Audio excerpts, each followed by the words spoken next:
ये कहानी एक ऐसे परिवार की है जो कि एक शेड से बचने के लिए अपने एक ग्लास हाउस में खुद को बंद कर देते हैं। शेड एक ऐसा टॉक्सिन होता है जो कि सांस के जरिए इंसान के शरीर के अंदर चला जाता है और उसकी सभी यादों को मिटा देता है। लेकिन इनके घर में उस समय सब कुछ बदल जाता है जब इनमें से एक बहन एक अजनबी को अपने घर में आसरा देती है और इसके बाद इस परिवार को कुछ भयानक मिस्ट्रीज का सामना करना पड़ता है। इस कहानी की शुरुआत होती है और हमें कयामत के बाद की दुनिया को दिखाया जाता है। यहाँ हमें रेगिस्तान के बीच में बने हुए एक ग्लास हाउस को दिखाया जाता है और ये एकमात्र ऐसी जगह है जहाँ पर अब हरियाली बची है।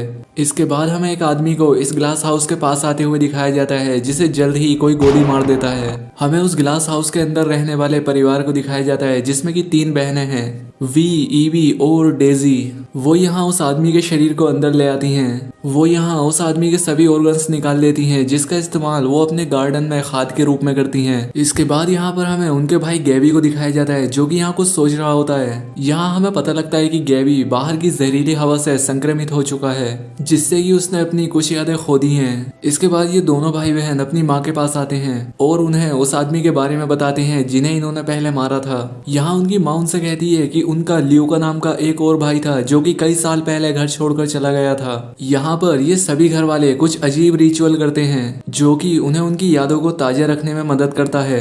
अब अगले दिन बी जंगल में पहरा दे रही होती है तब वो देखती है कि एक और अजनबी उसके पास आ रहा है और बेहोश होने से पहले वो अपना मास्क उतार देता है। यहाँ पर भी उसे मारने के बजाय उसे ग्लास हाउस के अंदर लाने का फैसला करती है। जब ये सब उनकी माँ को पता लगता है तो वो काफी गुस्सा होती है और इनसे जल्द ही उस आदमी से छुटकारा पाने के लिए कहती है। लेकिन बी चाहती है कि वो आदमी उनके साथ रहे क्योंकि शायद उसे उनके भाई ल्यूका के बारे में कुछ जानकारी हो सकती है क्योंकि वो भी बाहर से ही आया है। खैर अब ये सारी बातें सुनकर उनकी माँ मान जाती है।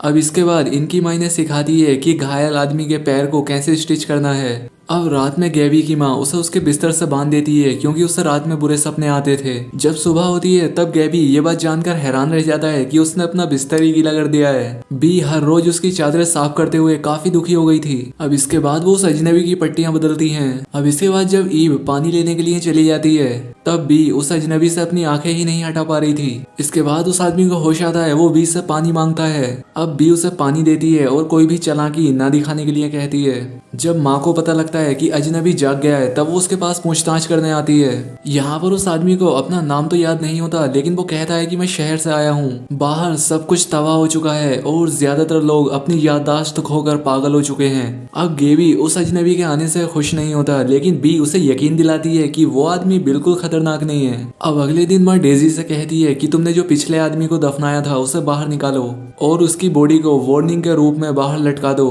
अब यहाँ पर उस परिवार को ऐसा करते देखकर वो अजनबी काफी चौंक जाता है। खैर गैबी उस आदमी की बॉडी को चेतावनी के रूप में जंगल में लटका देता है। अब इसके बाद भी उस अजनबी से मिलने के लिए जाती है और यहाँ पर उगने वाले हर तरह के फल भी उसे दिखाती है क्योंकि बी इस आदमी को पटाना चाह रही थी। यहाँ पर जब ईव आती है तब भी उसे भी वापस भेज देती है क्योंकि उसे इस आदमी के साथ अकेला रहना था। बाद में ईव उसे समझाती भी है कि देख उस अजनबी पर इतना भरोसा मत कर क्योंकि अभी भी वो तेरे लिए खतरनाक साबित हो सकता है। खैर अब अगले दिन डेजी उस आदमी से पूछती है कि तुम मुझे बताओगे कि घोड़ा कैसा दिखता है।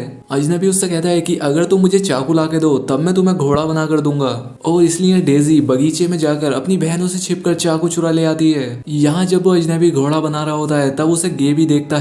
वो यहाँ गेबी को सिखाता है कि टुकड़े कैसे जुड़ते हैं और गेबी भी ऐसा करता है लेकिन वो ऐसा नहीं कर पा रहा था और इसीलिए वो यहाँ पर तोड़फोड़ करना शुरू कर देता है। यहाँ पर डेजी जल्दी से उस अजनबी को आजाद करती है ताकि वो गेबी को कंट्रोल कर सके। अब माँ को भी यकीन हो जाता है कि ये अजनबी उनके लिए कोई खतरा नहीं है और इसीलिए वो उसे अपने साथ आजादी से रहने देने का फैसला करते हैं।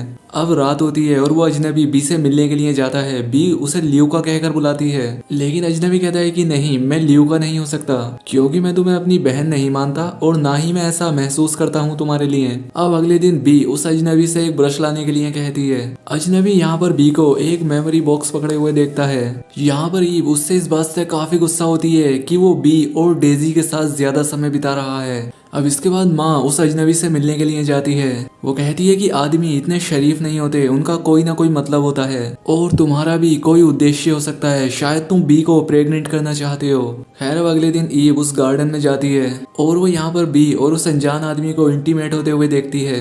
इससे वो काफी चौंक जाती है। उसे यहाँ पर कुछ याद आ जाता है जब उसने बी को ल्यूका के साथ इंटीमेट होते हुए देखा था, और जब अजनबी की नजर उस पर पड़ती है तो वो यहाँ से भाग जाती है। बाद में अजनबी ईब के पास जाता है और वो उससे बात करने की कोशिश करता है। यहाँ पर ईब उसे वार्निंग देती है कि तुम हमारे साथ चाल नहीं चल सकते हो। ईब कहती है कि बी पहले से ही दिमाग से हल्की है, उसका दिमाग कमजोर है और तुम्हारे इन हरकतों से उसके दिमाग को नुकसान पहुंच सकता है। जब ईब यहाँ से चली जाती है तब उसे यहाँ पर ल्यूका का बॉक्स मिलता है जिसमें उसे उसका एक नेकलेस भी मिलता है। इसीलिए वो उसे चुरा लेता है और अच्छा बनने के लिए सभी से कहता है कि ये उसके पास पहले से ही था। ईव यहाँ पर समझ जाती है कि ये कोई गद्दार है। वो सबसे कहती है कि ये ल्यूका नहीं है, लेकिन बी उसका बचाव करते हुए कहती है कि ईब को तो इससे हमेशा से जलन हो रही है। अब यहाँ पर माँ को बी पर गुस्सा आता है। वो उससे कहती है तुम बड़ी थी इसलिए मुझे तुमसे ज्यादा उम्मीद थी, लेकिन तुम्हारी जो फीलिंग ल्यूका को लेकर है उसने मुझे धोखा दे दिया है। अब जैसे जैसे दिन बीतते जाते हैं अजनबी माँ से उसे और काम देने के लिए कहता है, जिस पर माँ उससे कहती है तू ज्यादा टेंशन ना ले, तू वैसे भी यहाँ पर कुछ ही दिन रुकने वाला है। बाद में माँ बी से कहती है कि तुम्हें बच्चे और अजनबी में से किसी एक को चुनना होगा, क्योंकि हमारे पास जो पेड़ पौधे हैं वो ज्यादा लोगों को जिंदा रखने के लिए ऑक्सीजन नहीं बना सकते हैं। अब बी परेशान हो जाती है क्योंकि वो ल्यूका को भी खोना नहीं चाहती। वो उसे सब कुछ बताती है। वो कहती है अगर तुम यहाँ से जाओगे तो मैं भी तुम्हारे साथ ही जाऊंगी। अब इसके बाद गैबी ईवी के बिस्तर पर चढ़ जाता है और उसके साथ इंटीमेट होने की कोशिश करता है, लेकिन ईवी उसे रोक देती है क्योंकि उसे गैबी पसंद नहीं था। जब अजनबी को इस बारे में पता लगता है तो वो ईवी से कहता है कि तुम्हें गैबी की देखभाल करने की कोई भी जरूरत नहीं है, क्योंकि उसे भी अपनी जिंदगी जीने का अधिकार है। अब अगले दिन वो अजनबी माँ से मिलने के लिए जाता है और उससे कहता है कि गैबी अनस्टेबल हो रहा है और इसलिए तुम्हें मेरे बजाय गैबी को बाहर भेजना चाहिए। लेकिन माँ गैबी पर उस अजनबी से ज्यादा भरोसा करती है, इसलिए वो उसकी बात नहीं मानती। अब इसके बाद रात हो जाती है और वो अजनबी माँ से मिलने के लिए जाता है। वो उसे पीछे से जाकर पकड़ लेता है और उसका गला घोटकर उसकी हत्या कर देता है।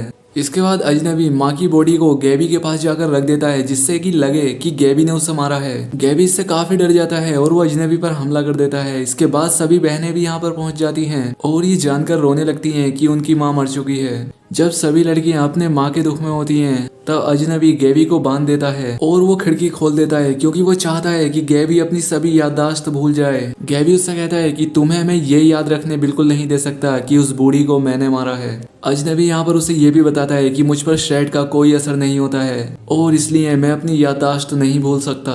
दूसरी तरफ बी उस मेमोरी बॉक्स को देखती है और उसे उस दिन का फ्लैशबैक आता है जब वो जंगल में पहरा दे रही थी। जब उसने देखा था कि एक आदमी उसके पास आ रहा है तब उसने उसे मार दिया था, लेकिन जब उसने उसका चेहरा देखा होता है तब वो काफी डर गई होती है क्योंकि वो ल्यू का था। वो बी को सिग्नल देने के लिए अपनी टॉर्च निकालने की कोशिश कर रहा था और बी उससे इतनी ज्यादा दुखी हो गई थी कि उसने इस गम को भुलाने के लिए अपना मास्क उतार दिया था। जब बी इस बारे में ईवी को बताती है तब उसे पता लगता है कि ईवी को इसके बारे में पहले से ही पता था और ये सब उसने सीक्रेट रखा था अपनी बहन को बचाने के लिए। बी को अब काफी दुख होता है और अब वो अपनी बुरी याद को भुलाने के लिए बाहर जाना चाहती थी। ईवी उसे रोकने की कोशिश करती है, लेकिन बी अपना मन बना चुकी होती है। अब अजनबी भी यहाँ पर पहुंच जाता है और वो ईब से बी को जाने देने के लिए कहता है। अब बाद में ईब को पता लगता है कि गैबी भी अपनी सारी याददाश्त खो चुका है। अब बी फिर से अंदर आ जाती है और काफी खुश होती है जैसे कुछ हुआ ही ना हो। ईब यहाँ पर काफी दुखी हो जाती है क्योंकि श्रेड धीरे धीरे उनकी याददाश्त भुला ही देगा और ईब अकेली ही बचेगी जो सब कुछ याद रखेगी। लेकिन अजनबी उसे सहारा देते हुए कहता है कि वो भी सब कुछ याद रखेगा। इसके बाद ये दोनों एक दूसरे को गले लगाते हैं। अब ईब अपनी माँ की जगह ले लेती है और उसकी जगह पर रिचुअल करती है। अब वो अजनबी ल्यूका बन जाता है और बी ईवी की बहन बन जाती है और डेजी बी की बेटी बन जाती है और गैबी इन सभी का भाई बन जाता है। अब जैसे जैसे दिन आगे बीतते जाते हैं बी भी गैबी की तरह बिना मास्क के ही घूमने लगती है। अब एक दिन गैबी अचानक से ही जमीन खोदता है और उसे बी और एबी के नेकलेस के साथ दो कंकाल मिलते हैं और यहाँ हमें पता लगता है कि माँ ने यहाँ पहले रहने वाले लोगों के नाम और उनके नेकलेस को संभाल कर रखा था और नए लोगों को भी उनकी ही पहचान दे दी थी। अजनबी एक कार्ट पर होता है और वो गैबी को देख रहा था। वो यहाँ जब देखता है कि एक आदमी उनके पास आ रहा है वो उस पर अपनी बंदूक तान देता है, लेकिन अब वो अपना मन बदल लेता है और इसकी बजाय गैबी पर अपनी बंदूक तान देता है क्योंकि अब उसका दिमाग खत्म हो चुका है और वो नए आदमी के लिए यहाँ जगह बनाना चाहता है। और अब ये बनेगा अगला गैबी। और यहीं पर ये मूवी खत्म हो जाती है। दोस्तों ये एक मिस्ट्री मूवी थी जिसमें कयामत के बाद का टाइम दिखाया गया है और ये जो फैमिली थी वो इनका असली परिवार भी नहीं होता। इस फैमिली में जो भी अपनी याददाश्त भूलता उसे मारकर किसी नए आदमी को उस आदमी की जगह दे दी जाती थी और ये लोग ऐसा ही करता आ रहे थे। खैर दोस्तों वीडियो पसंद आई हो तो वीडियो को लाइक और चैनल को सब्सक्राइब जरूर करें। तो आज के लिए बस इतना ही, मिलते हैं हमारी नेक्स्ट वीडियो में।